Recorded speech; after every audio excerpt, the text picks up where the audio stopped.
샬롬. 2024년 10월 24일 목요일입니다. 기도하겠습니다.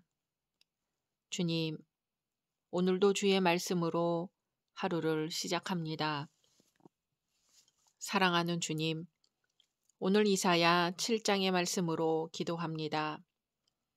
보라, 처녀가 잉태하여 아들을 낳을 것이요 그의 이름을 임마누엘이라 하리라. 아멘. 주님, 우리에게 징조를 보이셨으니 예수 그리스도를 보내신 것을 믿습니다. 오늘도 임마누엘로 함께 하시는 주님을 의지하며 승리하게 하옵소서. 예수님의 이름으로 기도드립니다. 아멘. 오늘의 말씀은 이사야 7장입니다. 우시아의 손자요 요담의 아들인 유다의 아하스 왕 때에 아람의 르신 왕과 르말리아의 아들 이스라엘의 베가 왕이 올라와서 예루살렘을 쳤으나 능히 이기지 못하니라. 어떤 사람이 다윗의 집에 알려 이르되 아람이 에브라임과 동맹하였다 하였으므로 왕의 마음과 그의 백성의 마음이 숲이 바람의 흔들림같이 흔들렸더라. 그때에 여호와께서 이사야에게 이르시되 너와 내 아들 스알 야숲은 윗못 수도 끝 세탁자의 밭 큰 길에 나가서 아하스를 만나 그에게 이르기를 너는 삼가며 조용하라.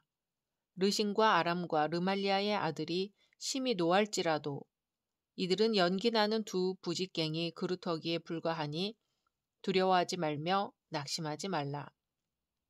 아람과 에브라임과 르말리아의 아들이 악한 꾀로 너를 대적하여 이르기를 우리가 올라가 유다를 쳐서 그것을 쓰러뜨리고 우리를 위하여 그것을 무너뜨리고 다브엘의 아들을 그 중에 세워 왕으로 삼자 하였으나 주 여호와의 말씀이 그 일은 서지 못하며 이루어지지 못하리라. 대저 아람의 머리는 다메섹이요 다메섹의 머리는 르신이며 65년 내에 에브라임이 패망하여 다시는 나라를 이루지 못할 것이며 에브라임의 머리는 사마리아요 사마리아의 머리는 르말리아의 아들이니라. 만일 너희가 굳게 믿지 아니하면 너희는 굳게 서지 못하리라 하시니라. 여호와께서 또 아하스에게 말씀하여 이르시되 너는 내 하나님 여호와께 한 징조를 구하되 깊은 데에서든지 높은 데에서든지 구하라 하시니 아하스가 이르되 나는 구하지 아니하겠나이다. 나는 여호와를 시험하지 아니하겠나이다 한지라. 이사야가 이르되 다윗의 집이여 원하건대 들을지어다. 너희가 사람을 괴롭히고서 그것을 작은 일로 여겨 또 나의 하나님을 괴롭히려 하느냐. 그러므로 주께서 친히 징조를 너희에게 주실 것이라. 보라, 처녀가 잉태하여 아들을 낳을 것이요 그의 이름을 임마누엘이라 하리라. 그가 악을 버리며 선을 택할 줄 알 때가 되면 엉긴 젖과 꿀을 먹을 것이라. 대저 이 아이가 악을 버리며 선을 택할 줄 알기 전에 내가 미워하는 두 왕의 땅이 황폐하게 되리라. 여호와께서 에브라임이 유다를 떠날 때부터 당하여 보지 못한 날을 너와 내 백성과 내 아버지 집에 임하게 하시리니 곧 아수르 왕이 오는 날이니라. 그날에는 여호와께서 애굽 하수에서 먼 곳의 파리와 아수르 땅의 벌을 부르시리니 다 와서 거친 골짜기와 바위 틈과 가시나무 울타리와 모든 초장에 앉으리라. 그날에는 주께서 하수 저쪽에서 세내어 온 삭도 곧 아수르 왕으로 내 백성의 머리털과 발털을 미실 것이요 수염도 깎으시리라. 그날에는 사람이 한 어린 암소와 두 양을 기르리니 그것들이 내는 젖이 많으므로 엉긴 젖을 먹을 것이라. 그 땅 가운데에 남아있는 자는 엉긴 젖과 꿀을 먹으리라. 그날에는 1000그루의 은 1000개의 가치가 있는 포도나무가 있던 곳마다 찔레와 가시가 날 것이라. 온 땅에 찔레와 가시가 있으므로 화살과 활을 가지고 그리로 갈 것이요. 보습으로 갈던 모든 산에도 찔레와 가시 때문에 두려워서 그리로 가지 못할 것이요. 그 땅은 소를 풀어놓으며 양이 밟는 곳이 되리라. 아멘. 오늘 이사야 7장은 1장에서 12장의 예언을 6장을 축으로 하여 두 번째 예언 단락인 7장에서 12장의 첫 부분입니다. 이 예언 단락의 주제는 아수르의 압제 중에 나타나는 임마누엘의 위로입니다. 이사야 선지자는 자신의 소명 기사에 이어 메시아 예언들 중 가장 중요한 내용 중의 하나인 임마누엘 예언을 기록하고 있습니다. 이 임마누엘 예언은 8장까지 이어져 나타나는데요. 하나님의 심판 중에서도 이사야와 하나님의 백성들에게 큰 위로와 소망을 주게 됩니다. 이상과 같은 내용을 담고 있는 본장은 아하스를 만나는 이사야의 모습이 나타나는 전반부, 임마누엘 예언이 장엄하게 울려 퍼지는 중반부, 아수르를 통한 심판 예언이 들어있는 후반부 등으로 구성되어 있습니다. 한편 본장의 역사적 배경은 아람인 수리아와 북이스라엘인 에브라임이 동맹하여 일으킨 전쟁입니다. 그 개요를 살펴보면 다음과 같습니다. 새로 등극한 유다 왕 아하스가 친아수르 노선으로 선회하자 반아수르 동맹을 결성하고 있던 수리아와 북이스라엘은 심각한 위기의식을 느끼고 군대를 이끌고 쳐들어왔습니다. 그 목표는 예루살렘을 정복하여 아하스 왕을 폐위시키고 다브엘의 아들을 세우는 것이었습니다. 르신이 이끄는 수리아 군대는 요르단 동편을 지나 남쪽에 이르러 한때 우시아 왕이 정복했던 항구 도시 엘랏을 탈취하는 데 성공하였습니다. 베가가 이끄는 이스라엘 군대는 직접 유다로 향하여 예루살렘 북쪽에서 하루 동안에 용사 12만 명을 죽이고 20만 명을 포로로 잡는 전과를 올렸습니다. 초기에 각계의 격파 작전을 세웠던 수리아 이스라엘 원정군은 드디어 연합하여 예루살렘을 공략하고자 하였습니다. 이러한 급박한 상황 속에서 오늘의 예언이 펼쳐지게 됩니다. 2절입니다. 어떤 사람이 다윗의 집에 알려 이르되 아람이 에브라임과 동맹하였다 하였으므로 왕의 마음과 그의 백성의 마음이 숲이 바람의 흔들림같이 흔들렸더라. 아멘. 왕과 백성들이 두려워합니다. 숲이 바람의 흔들림같이 왕궁으로부터 온 나라에 두려움이 퍼졌습니다. 3절입니다. 그때의 여호와께서 이사야에게 이르시되 너와 내 아들 스알 야숲은 윗못 수도 끝 세탁자의 밭 큰 길에 나가서 아하스를 만나 그에게 이르기를. 아멘. 하나님이 이렇게 선지자를 보내신 것은 아하스 왕 자신을 위한 것은 아닙니다. 하나님이 다윗에게 약속한 언약을 기억하고 자기 백성을 돌보기 위해 불신앙적인 왕을 찾아가게 하신 것입니다. 한 왕이 어리석고 죄악된 행동을 하려 할 때 그 왕을 억제하고 하나님의 뜻을 선포하는 것이 선지자의 임무였습니다.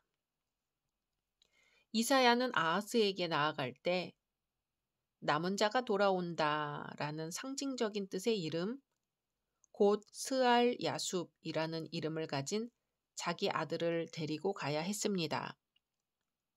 이 아이의 나이는 알 수 없지만 그 이름은 이사야가 소명을 받을 당시 선지자에게 주어진 미래의 계시에 따라 지어졌을 것입니다.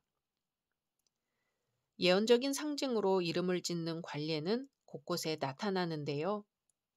스알 야숲은 아버지의 예언에 대한 목격자이며 증인의 역할을 했을 것입니다. 스알 야숲이라는 이름은 먼저 유다에게 커다란 심판이 있고 또한 남은 자가 구원을 받는다는 사실을 왕에게 생생하게 전달했을 것입니다. 그 아들의 이름 자체가 징조와 예표가 되었습니다. 두려워하는 아하스에게 스알 야숲이라는 이름은 침략으로부터 보존된 유다와 다윗의 집에 남은 자가 있을 것이라는 위로의 메시지가 되었을 것입니다. 이사야는 윗못 수도 끝 세탁자의 밭 큰 길에 나가서 아하스를 만납니다. 윗못 수도 끝은 어디일까요? 예루살렘 도성의 물은 다윗성 북쪽의 정동쪽 기드론 골짜기에 위치한 기혼샘에서 얻었습니다. 윗못은 바로 기드론 골짜기 동쪽의 기혼샘 근처일 것입니다. 이곳에서 동쪽 성벽 안쪽 우물로 물이 흐르게 했습니다. 다윗 시대에 빗물을 모아 저장하기 위해 석회로 수조들이 건설되기 시작했습니다.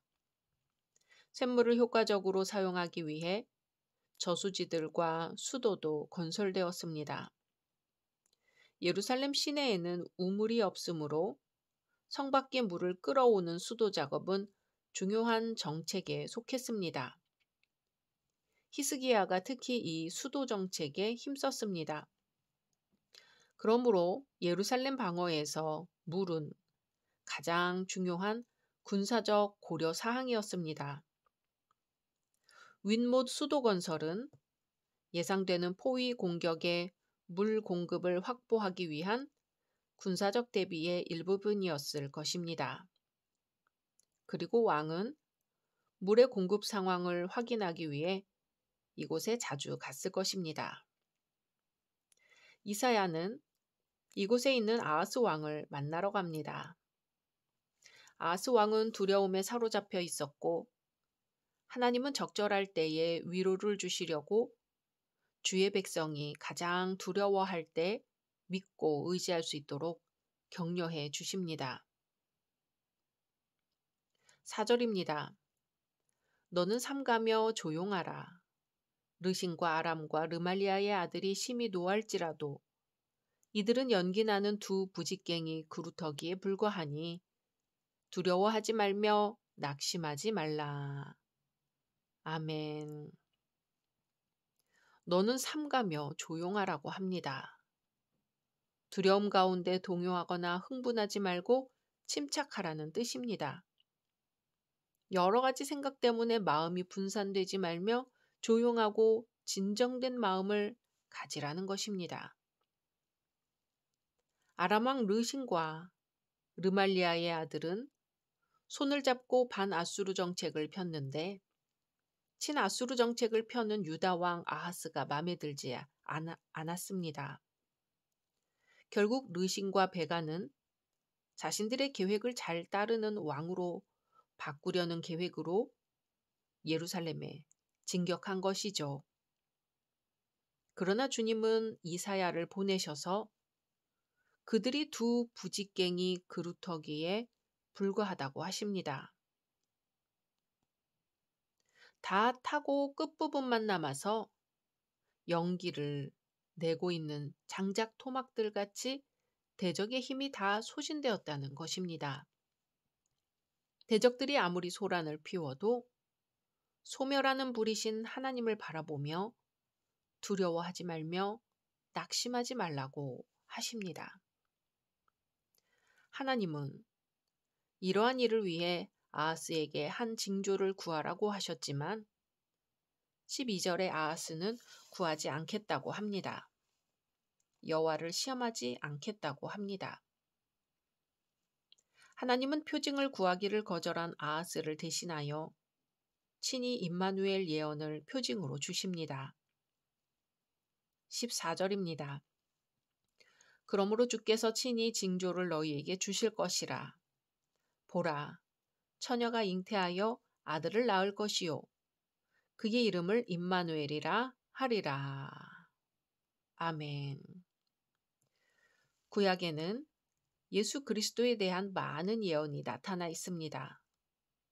예수님도 직접 내가 너희와 함께 있을 때에 너희에게 말한 바 곧 모세의 율법과 선지자의 글과 시편에 나를 가리켜 기록된 모든 것이 이루어져야 하리라 한 말이 이것이라 말씀하시며 구약 성경이 자신에 대해 증거하고 있음을 확증하셨습니다.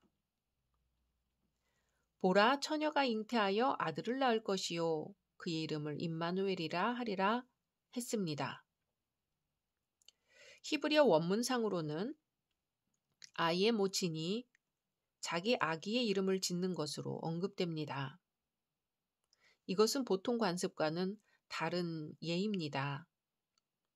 어린아이에게 이름을 지어주는 것은 주로 아버지에게 속한 권한이었습니다.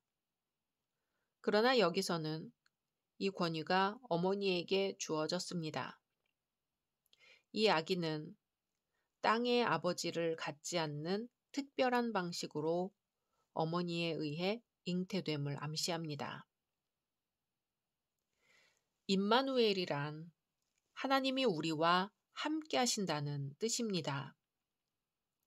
이 이름의 의미는 1차적으로 르신 베가의 멸망으로 성취될 것이었습니다. 하나님은 하나님의 자녀들과 함께 하시는 분입니다. 하나님은 아브라함과 이삭과 야곱과 함께 하셨고 요셉과 함께 하셔서 형통하게 하셨습니다. 또한 다윗 왕조를 견고히 세우기 위해 다윗과 함께 하셨습니다. 하나님이 함께 하신다는 말씀은 다윗의 집에 큰 위로가 될 것입니다. 본절의 예언은 임박한 역사적 정황과 관련되면서도 그 시대와 먼 장래에 성취될 내용이기도 합니다.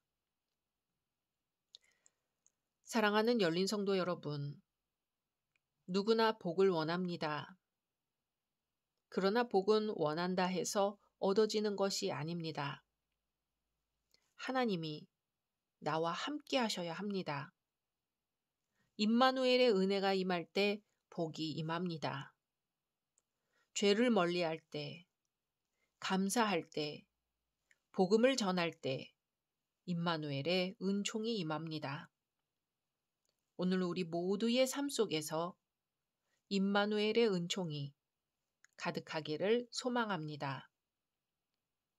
각자 기도하신 후 주기도문으로 마치겠습니다.